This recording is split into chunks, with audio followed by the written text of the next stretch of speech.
Nah, untuk di program basic, ya di program basic, ini kalau misalkan dia jualan langsung ke konsumen, dia akan mendapatkan 10% dari harga jual, yaitu 9.000, ya kan. Gitu akadnya kemarin kan waktu teman-teman gabung di program reseller ini.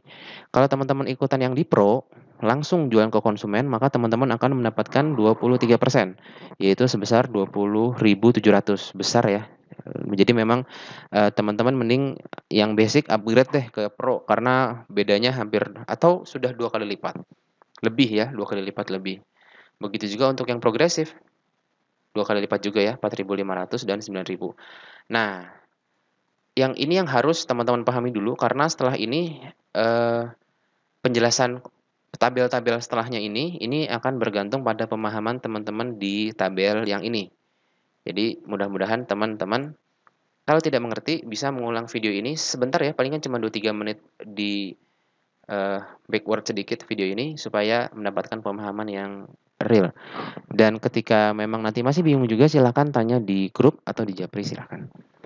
Nah, kalau misalkan sudah paham di sini, maka kita berlanjut ke kupon diskon. Kupon diskon itu apa sih? Kupon diskon itu adalah harga coret lah intinya gitu ya. Beberapa kondisi kita butuh diskon, misalkan di awal bulan atau di akhir bulan. Kita ingin mendorong pembelian impulsif buying. Pernah nggak sih teman-teman kayak belanja itu nggak sengaja tiba-tiba aja pengen beli gitu karena lihat barangnya lucu atau kita lagi punya uang.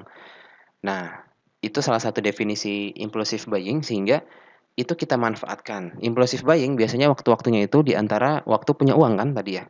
Maka ketika dia baru gajian, nah kita misal contohnya bisa juga ngasih impulsive buying dengan diskon. Diskon maksimal di sini 23%, jangan lebih dari 23% karena teman-teman juga nggak bisa sih memberikan diskon lebih dari 23%. Ya. Nah, bisa 10% gitu ya, 10%, bisa 5%, terserah. Dan tentunya itu tadi contoh ya, ini kita berikan di awal bulan. Tentunya untuk kupon diskon ini teman-teman bisa berikan sepanjang waktu, tidak hanya ketika lagi gajian aja. Fungsinya apa? Fungsinya untuk tawar-menawar. Gini, jadi ketika teman-teman mengetahui harga maksimal kita 90.000 dengan komisi seperti ini, teman-teman sudah memperkirakan ini yang akan teman-teman peroleh ya, ini kan. Nah, ini harapannya teman-teman, padahal di sisi lain konsumen kita itu pengen harga yang murah. Nah, itu kita pertemukan dua kebutuhannya reseller dengan kebutuhannya konsumen dengan diskon. Disinilah teman-teman bisa tawar-menawar.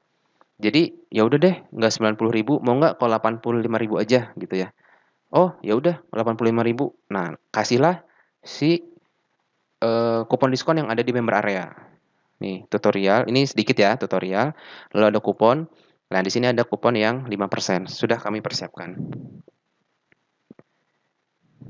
Loh, kok tidak ada ya? Nah, ini ya, ada yang 5, ini ada yang 5 nih. Mohon maaf, ini saya ulangi, saya kon eh, apa tadi? Saya konfirmasi, saya revisi pertanyaan saya.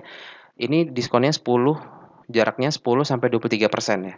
Tidak bisa kurang dari 10% dan tidak bisa lebih dari 23%. Karena di sini hanya 10 sampai 23%. Nah, ini teman-teman bisa ngasih kode kupon sendiri, misalkan 10% ini nanti kasih nama Wilaga misalkan gitu ya.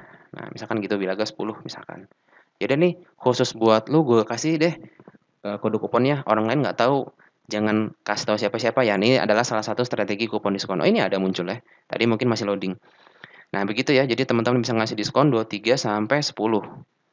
Nah, silahkan itu dimanfaatkan untuk tawar-menawar, mempertemukan keinginan teman-teman mendapatkan profit yang efektif ya, yang besar, tapi juga bisa menyenangkan hati si konsumen. Nah, nanti ini ngaruhnya ke target di bawah ini. Ya, nanti ngaruhnya ke target di bawah ini. Nanti setelah ini soal akan dibahas. Tapi ini kita buat aja 23% dulu, ya. Nah, kemudian artinya apa? Kalau 23% artinya keuntungannya kan ini kecil kan, ya kan? Untungnya kecil dibanding sama misalkan 10%. Nah, kan untungnya lebih besar kan? Nah, itu is. Nah, itulah yang nanti mau berpengaruh terhadap pencapaian targetnya. Jadi kalau misalkan memang untungnya kecil ya tentu harus jual lebih banyak, ya kan. Tapi kalau misalkan untungnya besar, tentu jualnya lebih sedikit. Ya, nanti akan kita bahas setelah ini. Baik, sekali lagi, yang ini juga harus dipahami, sehingga nanti kalau misalkan teman-teman ingin berlanjut ke video ini lebih lanjut, stop dulu. Silahkan dipahami dari dua tabel ini, ya, supaya nggak terlalu bingung nantinya. Lebih bagus lagi kalau teman-teman menyimak ini sambil nonton videonya di HP, begitu, dan lihat di laptopnya atau di komputernya ininya, Cokobro Profit Calculator-nya.